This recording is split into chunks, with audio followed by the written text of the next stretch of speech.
Hello students, welcome again on this YouTube channel. तो आज की इस वीडियो के अंदर हम बात करेंगे एक नए चैप्टर की। चैप्टर का नाम रहेगा carbon and its compound. Mention कर दिया मैंने 10th क्लास एनसीईआरटी।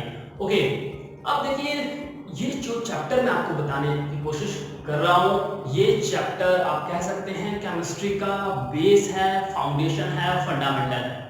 ठीक है, केमिस्ट्री यहाँ से ही आगे स्प्रेड होती है। ठीक है, इतना आप कह सकते हैं।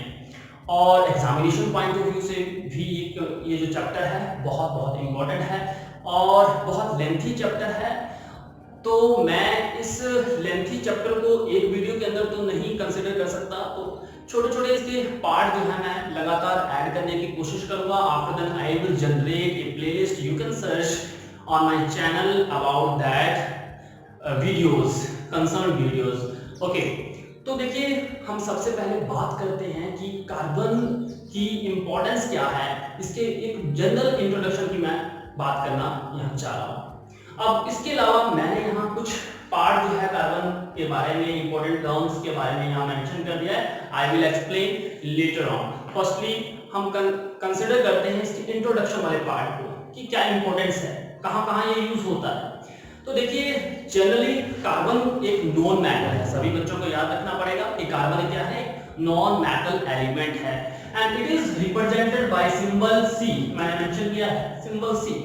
और कोई आपसे पूछे कि कार्बन जो है कहां से क्रिएट हुआ, सबसे पहले तो एक लैटिन लैंग्वेज से क्रिएट हुआ। एक वर्ड है कार्बो। कौन सी लैंग्वेज से? लैटिन भाषा से लिया गया वर्ड है कार्बो। कार्बो का मतलब होता है कोल, कोयला। इसका मतलब जो कोयला होता है, it is constituent of carbon. Coal जो होता है, it is constituent of carbon. तो देखिए, चलिए अब देखिए, एक बहुत इंटरेस्टिंग बात हम करते हैं। वैसे तो इसके बहुत सारे यूजेस हैं, थोड़ी सी यूजेस से पहले हम बात को समझने की कोशिश करते हैं। कार्बन अगर आपसे पूछे कि क्या हमारे एनवायरनमेंट में, हमारे आसपास, अर्थ क्रस्ट में बहुत ज्यादा है, तो आपका आंसर होना चाहिए इसका अमाउंट बहुत ज्यादा नहीं है, लेकिन इसकी इंपॉर्टेंस बहुत बहुत ज्यादा है हमारी लाइफ में। ठीक है, अगर आपको कोई पूछे कि कितने अमाउंट जो है अर्थ क्रस्ट में कार्बन प्रेजेंट होता है, तो आपका आंसर आना चाहिए 0.02। मतलब कि 0.02% अर्थ क्रस्ट में कार्बन जो है प्रेजेंट होता है। ठीक है, ओवरऑल एलिमेंट की मैं बात करूं। ठीक है, अगर आपसे कोई पूछे कि एटमॉस्फेयर में कार्बन जो है कितनी परसेंट रहेगा, तो ये आंसर आपका आएगा 0.03%। लगभग अर्थ क्रस्ट में नहीं, एटमॉस्फेयर की मैं बात कर रहा हूं। तो एटमॉस्फेयर में कौन सी गैस होती है ज्यादातर? CO2 गैस की मैं बात कर रहा हूं। CO2 में कार्बन जो है, ये जो कार्बन है, ये सिर्फ और सिर्फ 0.03% ही प्रेजेंट रहता है। ठीक है, बहुत ज्यादा अमाउंट नहीं होता है। अब इतने कम अमाउंट कार्बन की होने पर भी इसकी इंपॉर्टेंस बहुत ज्यादा है। इसके एग्जांपल मैं आपको बताने वाला हूं। अब आप पूछ रहे होंगे कैसे? अब देखिए, मैं आप आसपास जितना भी लिविंग ऑर्गेनिज्म है, all the living organism, they are, you can say, they are constituent of carbon compounds. They are made up of carbon compounds. जितने भी लिविंग ऑर्गेनिज्म में एनिमल्स भी आते हैं, ह्यूमन बीइंग भी आएंगे, प्लांट्स भी आते हैं, सभी कार्बन कंपाउंड से मिलकर के बनते हैं। वहां कार्बन होगा ही होगा, सोच सकते हैं। लिविंग ऑर्गेनिज्म की मैं बात कर रहा हूं। अब आ जाओ यहां नॉन लिविंग ऑर्गेनिज्म में भी, उनको भी हम देख लेते हैं। नॉन लिविंग ऑर्गेनिज्म में हम बात करेंगे सबसे पहले अपने फूडिंग मटेरियल्स की। ठीक है, फूडिंग मटेरियल्स में हमारे पास जो खाने की जितने भी मटेरियल्स में, जैसे कि आप पल्सेस की बात करते हैं तो ये कहां से मिलकर बनती है? कार्बन से। आप वेजिटेबल्स की बात करते हैं, ये क्या होता है? एक तरह से कार्बन होता है। ऑयल की बात करते हैं, वेजिटेबल ऑयल की बात करते हैं, वो कार्बन होता है। ठीक है, ये दो। अब देखिए, इसके अलावा हम पॉलीमर केमिस्ट्री पढ़ते हैं। पॉलीमर्स आपको पता होगा शायद, उसमें भी कार्बन होता है। पेट्रोलियम इंडस्ट्री है, ठीक है, CNG गैसेस है, आपके पास डीजल है, या आपके पास कोई दूसरी नेचुरल गैसेस है, सभी के सभी कार्बन एलिमेंट से मिलकर के बने हुए होते हैं। तो आप सोच सकते हैं कि without carbon we can not consider our life, ठीक है। तो बहुत ज्यादा इंपॉर्टेंस होती है carbon as a non metal element, ठीक है। अब इसके बाद हम इन टर्म्स को भी समझने की कोशिश करते हैं। तो चलिए अब स्टार्ट करते हैं, बहुत टाइम नहीं लेते आपका। तो देखिए यहां मैंने मेंशन किया है कि कार्बन को अकरेंस ऑफ कार्बन में डिवाइड किया है और वर्सेटाइल नेचर ऑफ कार्बन। यहां क्या लिखा है? Occurrence of carbon. अकरेंस का मतलब है कि वो कैसे इस धरती पे, इस हमारे आसपास कार्बन प्रेजेंट रहता है, ठीक है, किस फॉर्म में प्रेजेंट रहता है। तो बेसिकली इसकी टू फॉर्म है जिसमें मैंने मेंशन किया है। फर्स्ट एक फ्री स्टेट की फॉर्म में रहता है और दूसरा कंबाइंड स्टेट में। तो फ्री स्टेट का मतलब होता है कि कार्बन सिर्फ और सिर्फ कार्बन, जो भी मटेरियल मान लो बना हुआ होगा, सपोज करें एक बहुत बड़ा मटेरियल बना हुआ है, मैं नाम नहीं बताऊंगा उस मटेरियल का, वो सिर्फ और सिर्फ एक ही एलिमेंट से मिलकर बना हुआ होगा, तब हम कहेंगे कि वो एक फ्री स्टेट है। समझने की कोशिश करो। और कोई कंपाउंड वो किसी दूसरे एलिमेंट से मिलकर के बना हुआ होगा उसके साथ साथ, ठीक है, तो उसको हम कंबाइंड स्टेट बोलते हैं। इसी बात को और क्लैरिफाई करते हैं। अब देखिए डायमंड है, ग्रेफाइट है, एक नया डिस्कवर्ड एक फ्री स्टेट का फॉर्म है फ्लोरीन। ये सभी के सभी क्या हैं? कार्बन के फ्री स्टेट तो है ही, और अकरेंस ऑफ कार्बन में भी इंक्लूड किया जाता है। और दूसरी जो बेहद इंपॉर्टेंट बात है, ये सिर्फ और सिर्फ कार्बन के क्रिस्टलाइन फॉर्म है।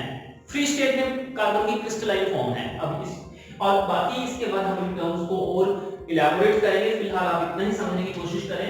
और दूसरा मैंने लिखा है कंबाइंड स्टेट। कंबाइंड स्टेट में मतलब कि कार्बन जो है CO2 की फॉर्म में भी हो सकता है। CO2 क्या है? कंबाइंड स्टेट है। ऑक्साइड, कैल्शियम कार्बोनेट में अगर आपसे कहूं CaCO3, तो ये क्या है? Combined state. बोले क्यों है कंबाइंड स्टेट? बिकॉज कार्बन जो है इस दूसरे एलिमेंट के साथ भी मिलकर के कुछ ना कुछ नया कंपाउंड बना रहा है, ठीक है। कैल्शियम कार्बोनेट, मैग्नीशियम कार्बोनेट, ये क्या है? फ्री स्टेट है, सॉरी ये क्या है? कंबाइंड स्टेट में बता रहा हूं। अब देखिए इसके अलावा कंबाइंड स्टेट में ऑक्साइड्स, ठीक है, oxide, calcium oxide, magnesium oxide, copper oxide, इसको क्या बोल सकते हैं हम?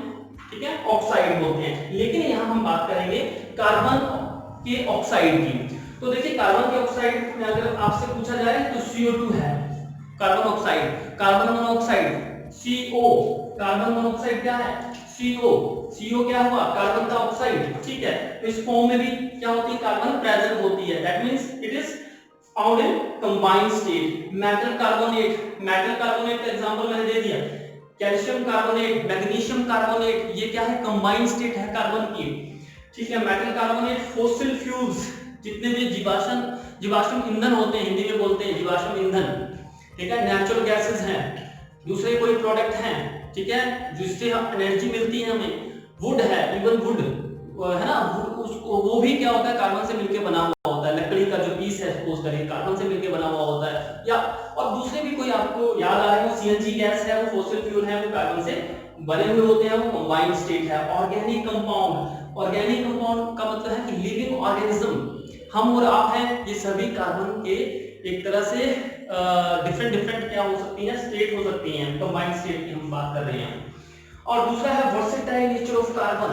कार्बन कम अमाउंट में होने के बावजूद भी वर्सेटाइल है। वर्सेटाइल का मतलब जगह जगह फैला हुआ है ना। तो जगह जगह फैला हुआ तो अलग अलग प्रोडक्ट इसके बनते हैं। और देखिए इसका कारण क्या है? हमारे पास 118 एलिमेंट है, ठीक है।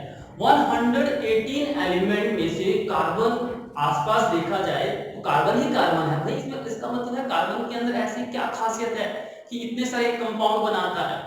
तो उसके बारे में हम यहाँ जल्दी से थोड़ा सा देखते हैं। पहली बात तो इसमें क्या होता है? कोवलेंट बॉन्ड बनाने की ताकत होती है। कार्बन जो है कंपाउंड जिसके साथ भी मिलकर बनता है, तो ये क्या बनाता है?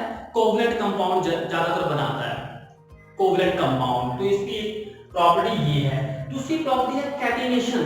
कैटिनेशन का मतलब है कार्बन अपने साथ ही बहुत सारी लंबी चेन बना सकता है। 10, 20, 30 कार्बन जो है जुड़ सकते हैं, एक के साथ दूसरा, दूसरे के साथ तीसरा, इस तरह से रेप्लिकेशन होती है। तो इस प्रॉपर्टी को कैटिनेशन कहा जाता है, ठीक है। तो खैर अभी मैं इतना सा इसको थोड़ा सा इतना ही बता सकता हूँ कि कार्बन जो है अपने साथ किसी भी सॉरी एक मिनट, ये देखिए इसी तरह की लंबी लंबी चेन बना सकता है, सिंगल डबल और ट्रिपल बॉन्ड की। तो ये इसकी खासियत है, बाकी दूसरे एलिमेंट में ऐसा ज्यादातर नहीं होता है। तीसरी प्रॉपर्टी यहां मेंशन कर दी है टेट्रावैलेंसी। टेट्रावैलेंसी वर्ड से ही पता चल रहा होगा, टेट्रा का मतलब होता है फोर, तो टेट्रावैलेंसी है तो इसका मतलब है कि कार्बन चारों साइड से कुछ ना कुछ नया बना सकता है। मतलब कि कुछ ना कुछ नया बनाने का मतलब है सपोज करें कार्बन दूसरे किसी एलिमेंट से या अपने ही एलिमेंट से चारों साइड से जुड़ने की ताकत रखता है। इस तरह से इसके साथ बहुत सारे कंपाउंड बन सकते हैं। तो ये इसकी कुछ खासियत है, ठीक है।